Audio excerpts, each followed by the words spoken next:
My dear students, just we have discussed about the variable oxidation states. उसी के आगे क्रम में हम अध्ययन कर रहे हैं magnetic properties. Okay, so that magnetic property भी उतनी इंपॉर्टेंट है जितनी वेरिएबल ऑक्सीडेशन स्टेट है. ओके, तो my dear students, in the D block elements we know that और all the D block elements showing to paramagnetic natures. अर्थात जितने भी डी ब्लॉक एलिमेंट्स होते हैं उनमें क्या होता है, अनचुंबकीय होता है या पैरामैग्नेटिक नेचर शो करते हैं. ओके, तो my dear students, one of the questions comes in our minds, why ऐसा क्यों होता है? बिकॉज डी ब्लॉक एलिमेंट्स में हमने जस्ट वेरिएबल ऑक्सीडेशन स्टेट को देखा है कि हम जैसे कि स्कैंडियम से मैग्नीज तक चलते हैं. ओके, तो नंबर ऑफ अनपेयर्ड इलेक्ट्रॉन्स क्या होते हैं, डी ऑर्बिटल के अंतर्गत अवेलेबल होते हैं. ठीक है, जस्ट अर्थात आयरन से अपन कहाँ चलेंगे, जिंक तक चलेंगे या कॉपर तक चलेंगे तो नंबर ऑफ अनपेयर्ड इलेक्ट्रॉन्स की संख्या होती है कम होती चली जाती है. तो सबसे पहले तो अपन को ये कॉन्सेप्ट क्लियर कर लेना चाहिए कि भाई which type of complex metal and elements which are showing to paramagnetic natures and which are don't show means that diamagnetic natures, ये हमको समझ लेना चाहिए. अर्थात जितने भी एलिमेंट्स है या कॉम्प्लेक्स कंपाउंड्स है या आयन है उनमें अगर नंबर ऑफ अनपेयर्ड इलेक्ट्रॉन्स उपस्थित होते हैं तो क्या होंगे, पैरामैग्नेटिक नेचर के होंगे. ठीक है, अगर नंबर ऑफ अनपेयर्ड इलेक्ट्रॉन उनमें एब्सेंस है तो क्या होंगे, वो डायमैग्नेटिक नेचर के होंगे. ठीक है, and you know that suppose that in initial classes we have discuss in the I think that the covalent natures या कोवेलेंट कंपाउंड्स होते हैं जिनमें एमओ डायग्राम का फॉर्मेशन करते हैं. तो हाउ यू कैन एक्सप्लेन, उसी में इसी बेस पे हम एक्सप्लेन करते हैं कि नंबर ऑफ अनपेयर्ड इलेक्ट्रॉन कितने उपस्थित है. तो my dear students, we know that in the D block elements में क्या होता है, अनपेयर्ड इलेक्ट्रॉन्स की अवेलेबिलिटी बहुत ज़्यादा होती है, इसलिए क्या करते हैं, पैरामैग्नेटिक नेचर होते हैं या अनचुंबकत्व का गुण में पाया जाता है. ठीक है, अब on behalf of the unpaired electrons हम एक्सप्लेन करने जा रहे हैं कि जैसे स्कैंडियम प्लस 3 है. ठीक है, तो स्कैंडियम प्लस 3 में अगर अपन इलेक्ट्रॉनिक कॉन्फ़िगरेशन लिखेंगे like this scandium plus 3. Okay, अर्थात पहले सबसे पहले ये देखिएगा स्कैंडियम 21 है तो 1s 2s 2p. Okay, 1s 2s 2p, 3s 3p, 4s 3d, 4s 3d. अब 2 2 4 6 10, 2 12 6 18, 2 20 1 इलेक्ट्रॉन. ओके, अब माय डियर स्टूडेंट्स, अगर स्कैंडियम प्लस 3 है लाइक दिस तो क्या हो जाएगा, यहाँ से इलेक्ट्रॉन निकल जाएंगे. ठीक है, लाइक दिस. ठीक है, ये कंडीशन होगी. तो यहाँ पे 3d में क्या है, 0. चूंकि 0 है तो किसी प्रकार का कोई, in case of scandium plus 3 की बात कर रहा हूँ मैं, स्कैंडियम प्लस 3 है तो नंबर ऑफ अनपेयर्ड इलेक्ट्रॉन क्या है, 0.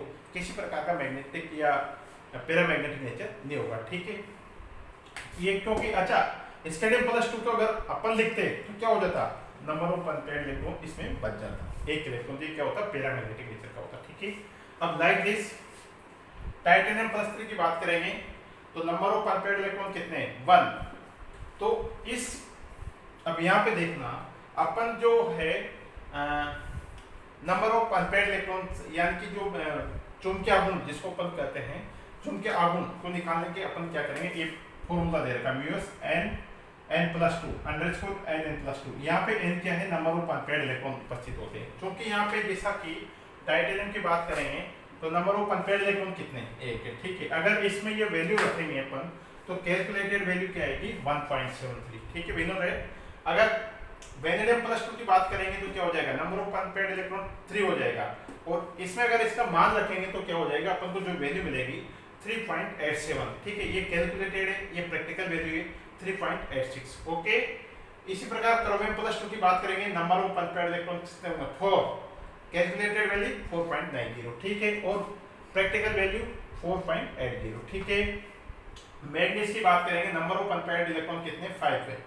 तो इसकी कैलकुलेटेड वैल्यू क्या है, 5.90. यहाँ पे क्या आ गई, प्रैक्टिकल वैल्यू 5.96. ठीक है, अब जस्ट क्योंकि नंबर ऑफ इलेक्ट्रॉन्स 1 से 5 तक बढ़ गए. ठीक है, तो माय डियर स्टूडेंट्स, मैं आपको ये बताना चाहता हूँ कि डाटास को याद करना वेरी सिंपल है. क्योंकि अपन क्या करेंगे, नंबर ऑफ अनपेयर्ड इलेक्ट्रॉन के आधार पर अपन रख सकते हैं, कोई दिक्कत है. 1.73 2.8 जैसे 1.73 है, नंबर ऑफ अनपेयर्ड इलेक्ट्रॉन 1% है, अगर नंबर ऑफ अनपेयर्ड इलेक्ट्रॉन 2% है तो 2.84।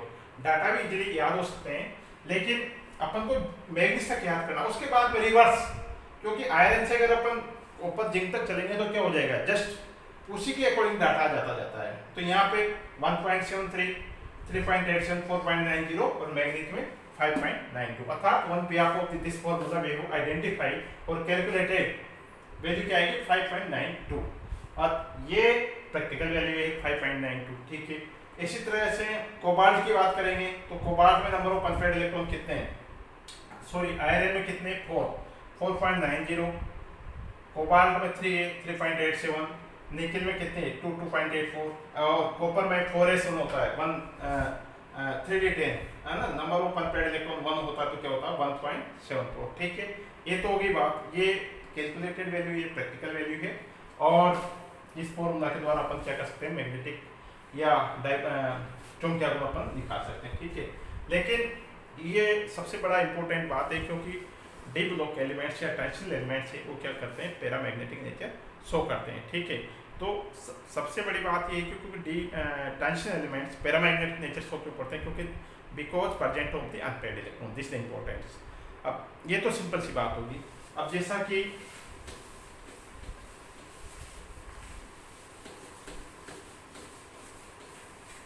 आपके एग्जाम्पल में सपोज कोई ऐसा क्वेश्चन आ जाए like this, K4 Fe CN6 -4, okay, and suppose that such type of questions comes in our exams, and how you can explain which type of hybridizations and what is the geometry of this compound, and how you can explain this is the paramagnetic and diamagnetic nature, this is important for us, okay। And just to explain K4 Fe CN6 -4, तो my dear student सबसे पहले अपन को क्या आना चाहिए, अपन को oxidation state अर्थात central metal ion की ऑक्सीडेशन स्टेट क्या है, तो चूंकि इस केस में आयरन की क्या होगी +2, ठीक है। तो सबसे पहले देखिएगा एटॉमिक नंबर Fe26 अर्थात 4s2 1 2 3 4 5 4s2 3d6, am I right, 1 2 3 4 5 and 6 है, ये हो गया, ठीक है। ये तो हो गई बात इसमें, ठीक है। अब चूंकि हम अगर इसी केस की अगर बात करेंगे, यहाँ पे अगर मैं देखूँ जैसा कि भाई Fe+2 की बात करेंगे, क्योंकि यहाँ पे ऑक्सीडेशन स्टेट क्या है आयरन की +2 है, ठीक है। तो क्या हो जाएगा, इसको अगर यहाँ पे लिखें लाइक दिस Fe+2, ठीक है। तो माय डियर स्टूडेंट्स यहाँ के जो इलेक्ट्रॉन है वो निकल जाएंगे, ठीक है। अब तो इसको हम इस तरह से लिख सकते हैं 1 2 3 4 5 like this 3d6 1 2 3 4 5 and 6, okay, and 4s, चूंकि 4s में क्या है इलेक्ट्रॉन निकल चुके हैं +2 की वजह से, ठीक है। अब ये तो हो गई बात इसकी। चूंकि माय डियर स्टूडेंट्स यहाँ पे जो साइनाइड है एक स्ट्रॉन्ग लिगेंड है, ओके, साइनाइड स्ट्रॉन्ग लिगेंड होने की वजह से इसमें जो हाइब्रिडाइजेशन होगा उसमें इनर स्फीयर ऑर्बिटल्स क्या करेंगे, हाइब्रिडाइजेशन भाग लेंगे, ठीक है। तो क्या होगा, साइनाइड क्या स्ट्रॉन्ग लिगेंड है, तो इसका जो संकरण लिख देता हूँ मैं D2sp3, ओके, ज्योमेट्री होगी octahedral, okay, M I right. अगर किसी भी सेंट्रल मेटल आयन से नंबर ऑफ लिगेंड्स की संख्या क्या है या कोऑर्डिनेशन नंबर क्या है 6 है, तो क्या होगा, वो ऑक्टाहेड्रल होगा, ठीक है। दूसरा, ऑक्टाहेड्रल केस में नंबर ऑफ लिगेंड्स 6 है, लेकिन संकरण जरूरी नहीं कि भाई D2sp3 हो, sp3d2 भी हो सकता है, लेकिन how you can identify, because cyanide ion is a strong ligand, so क्या हो जाएगा D2sp3 हाइब्रिडाइजेशन पाया जाएगा, ठीक है। 4s and 4p like this, okay. अब ये कंडीशन होगी, ठीक है। अगर यहाँ पे साइनाइड क्या है, स्ट्रॉन्ग लिगेंड, ठीक है। साइनाइड क्या है, स्ट्रॉन्ग लिगेंड है। यहाँ पे हम लिखते हैं लाइक दिस FeCN6। इस केस में क्या हो जाएगा, तो आपको जब एग्जाम में लिखोगे तो लिखना पड़ेगा साइनाइड इज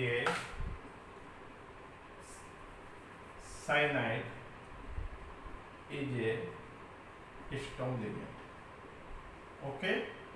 इस तरह से आपको लिखना पड़ेगा। So therefore 3d6 electrons are going in under pairing, okay. ये क्या हो जाएंगे, पेयर्ड हो जाएंगे, ठीक है। तो माय डियर स्टूडेंट्स, ये 2 इलेक्ट्रॉन भी कहाँ जाएंगे, यहाँ जाएंगे। और हम किस प्रकार की कंडीशन आ जाएगी अपने पास, like this 1 2 3 4 5 1 2 3 4 5 6, okay. M I right. अब माय डियर स्टूडेंट्स, यहाँ पे D2 लाइक दिस D2sp3, ये आप इस तरह से लिख सकते हो इसको D2, क्योंकि D2 तो ये हो ही गए, एक केस हो गया, अर्थात D2sp3। अब चूंकि नंबर ऑफ लिगेंड्स कितने साइनाइड हैं, 6 साइनाइड लाइक दिस, ये क्या करेंगे, अपने पास उपस्थित इलेक्ट्रॉन्स को इस तरह से शेयरिंग कर देंगे, ठीक है। ये हो गई बात। अब my dear student, one of the question just how you can explain this is diamagnetic और paramagnetic nature, this is important for us. अपना जो मेन मकसद था मेरा समझाने का, इस कॉम्प्लेक्स को आप किस तरह से ये समझाओगे कि भाई ये डायमैग्नेटिक है, पैरामैग्नेटिक है। माय डियर स्टूडेंट्स, अपन जानते हैं क्योंकि साइनाइड क्या है, स्ट्रॉन्ग लिगेंड है, तो ये इलेक्ट्रॉन्स क्या हो गए, पेयर्ड हो गए। अब यहाँ पे there is no any unpaired electron, कोई किसी प्रकार का कोई अनपेयर्ड इलेक्ट्रॉन नहीं है, तो अपन क्या लिखेंगे, दिस इज ए डायमैग्नेटिक। क्या हो गया, डायमैग्नेटिक। Am I right. तो my dear students, suppose that such type of questions or complex when you have written in the exams, how you can explanations which type of hybridization, geometry and diamagnetic or paramagnetic, this is important for us। तो मैंने ये समझाने की कोशिश की है, और इस तरह के और भी जैसे NiCN4-2 है, this is the these are the common examples which are comes in our exams, okay। तो K4FeCN6 है, NiCN4-2 है, अपन वो भी आगे डिस्कस करेंगे, लेकिन ये ध्यान रखिएगा। तो अपन क्योंकि हम कर सकते हैं, क्योंकि नंबर ऑफ अनपेयर्ड इलेक्ट्रॉन्स यहाँ पे क्या है, एब्सेंस है, अर्थात कोई किसी प्रकार का अनपेयर्ड इलेक्ट्रॉन नहीं है, तो ये क्या हो जाएगा, डायमैग्नेटिक हो जाएगा। तो my dear students, we know that in the transition elements which are showing the paramagnetic nature because all the elements having unpaired electrons in their d orbital, okay। Thank you very much.